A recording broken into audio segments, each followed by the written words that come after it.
here's a quick video for a customer showing this Cascadia Motion VSM state as we pre-charge one of our test vehicles.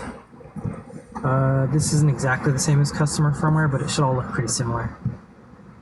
So right now we've got everything powered up, but the ignition switch hasn't been pressed.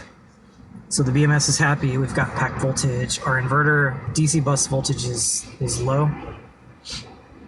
And the CM1 VSM state, I'm going to add notes for this in future versions, but it's showing 4, which means waiting.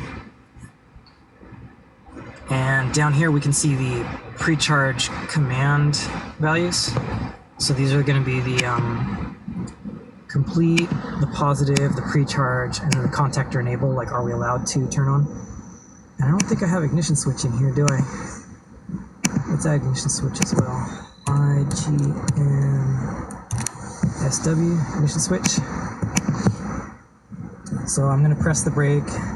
I'm going to press the ignition switch. It's going to pretty quickly precharge. The DC bus voltage went up, almost immediately.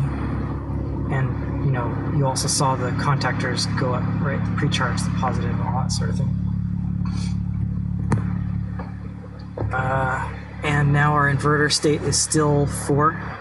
And I think that's because we haven't put it into drive or reverse yet. We haven't tried to ask it to move. So I'm going to change, let's think, should we show our,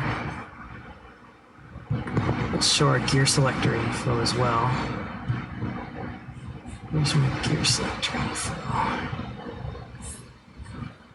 Drive mode has gear info. Drive mode state. Let's bring that over to our inverter page. This page is getting a little busy, but I want to show it all in one place. So we're still in park, so if I press the accelerator pedal, right, it doesn't try to do any torque request. And over here, drive mode state is 0. I'm going to add this into the main part here as well.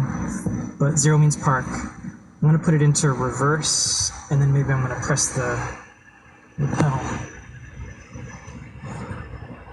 Maybe I'll put it in forward and press the pedal. Anyway, so brake switch on, put it in drive, and you can see once we put it in drive, the VSM state went to 6.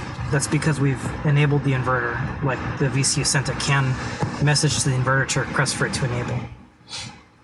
And so now I'm going to press the accelerator pedal, and we're going to see the torque request go up from 0 Newton meters up to something else. But I believe this in VSM state from the inverter is going to stay at 6. There, so I'm pressing the brake and the gas at the same time. So we've got a motor torque request, we've got some motor feedback, we're staying in VSM state 6. If I was to change this drive mode state from, where's my drive mode state? We're at 3, which is forward drive. If I was to change this to neutral or reverse, if I change this to neutral, I believe our VSM state is going to go back to 4 because we're going to disable the inverter.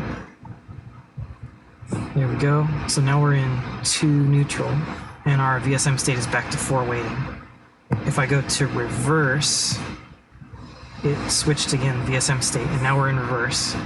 And if we go back to park, it's again back to 4. And then I'll turn off the ignition switch, or I'll press the ignition switch button. And now we're in discharge state here. The inverter still is in the waiting state. And so our DC bus voltage goes back down low because we've discharged the inverter. So that's what you should expect to see in like a fully configured working vehicle that's all done. And if you're seeing something different, yeah, get in contact and we'll try and help you work through it.